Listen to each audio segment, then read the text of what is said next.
நீங்க பாத்துருக்க ஒரு பொண்ணு அவங்க அண்ணன் கிட்ட போய் வா விளையாடுவோம்னு சொல்லி கூப்பிடுறாங்க. அப்ப அவனுக்கு கோவம் வந்து நான் வரமாட்டேன்னு சொல்லி தள்ளி விடுறான். அப்பவே சாப்பிட்டுக்கிட்டு இருந்த போக் அந்த பொண்ணோட கண்ணிலே குத்திருதுங்க. அது குத்துன அடுத்த செகண்டே பயங்கரமா ரத்தம் வர ஆரம்பிக்குது. அவளும் வழியில கத்த ஆரம்பிக்கிறா.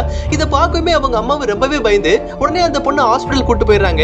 அப்ப அந்த பொண்ணை செக் பண்ண டாக்டரும் உங்க பொண்ணுக்கு கண்ணுல ரொம்பவே சீரியஸா அடிபட்டு இருக்கு, ஆபரேஷன் பண்ணா மட்டும்தான் உங்க பொண்ணோட உயிரை காப்பாற்ற முடியும் அப்படின்னு சொல்லிடுறாரு. உடனே அவங்க அம்மாவும் அவங்க பையனை போட்டு அடிக்க ஆரம்பிக்கிறாங்க. அதே நேரம் அவங்க பாட்டியும் எதுக்கு சின்ன புள்ளிய எப்படி பண்ணன்னு சொல்லி அவங்க பேரனையே அடிக்கிறாங்க. ஆனா அவங்க அம்மாக்கு தெரியாத விஷயம் என்னன்னு பாத்தீங்கன்னா இது எல்லாத்துக்கு காரணமே அவங்க பாட்டி தாங்க. இவங்க தான் தன்னோட சொந்த பேரனையே தன்னோட பேத்தியை பழி வாங்கணும் அப்படிங்கிறதுக்காக இந்த மாதிரி எல்லாம் சொல்லி கொடுத்திருப்பாங்க. கொஞ்ச நேரத்துக்கு அப்புறம் அந்த பொண்ணுக்கு ஆபரேஷன் எல்லாம் முடிஞ்சு பத்திரமா வெளியில கூட்டு வந்துடுறாங்க. அதே நேரம் அவங்க அம்மாக்கு அவளுக்கு சாப்பிடறதுக்காக கஞ்சி கொடுக்க போறாங்க. அப்போ ஒரு நர்ஸ் வந்து உங்களை டாக்டர் கூப்பிடுறாங்கன்னு சொல்லி கூட்டு போயிடுறாங்க. அப்ப அவங்க பாட்டியை நான் சாப்பாடு கொடுக்குறேன்னு சொல்லி அவங்க பாட்டி அந்த கஞ்சியை வாங்கி அவங்க பேரன் கிட்ட கொடுத்து இந்த பொண்ணு மேல ஊத்துன்னு சொல்றாங்க. அவனு கரெக்டா அந்த பொண்ணோட கண்ணிலேயே ஊத்திடுறாங்க. இது படமே அவளும் வழியில துடிக்க ஆரம்பிக்கிறா. உடனே அவங்க அம்மா அந்த இடத்துக்கு வந்து என்னாச்சுன்னு சொல்லி பாக்குறாங்க. அப்ப தெரியாம அவங்க மாமியாரையும் கீழே தள்ளி விட்டுறாங்க. அப்போ அவங்க ஹஸ்பண்ட் இதை பார்க்கவுமே என்னோட அம்மாவையே அடிக்க பாக்குறியான்னு தன்னோட சொந்த பொண்ணை கூட பார்க்காம அவங்க அம்மாவை அங்க இருந்து கூட்டிட்டு போயிடாருங்க. உடனே அவங்க ஒய்ஃபும் உதவின்னு சொல்லிக்கிறதுக்கு யாருமே இல்லாம தனியால போராடி அங்க இருந்த டாக்டர் உதவினால தன்னோட பொண்ணோட உயிரை காப்பாத்திடுறாங்க.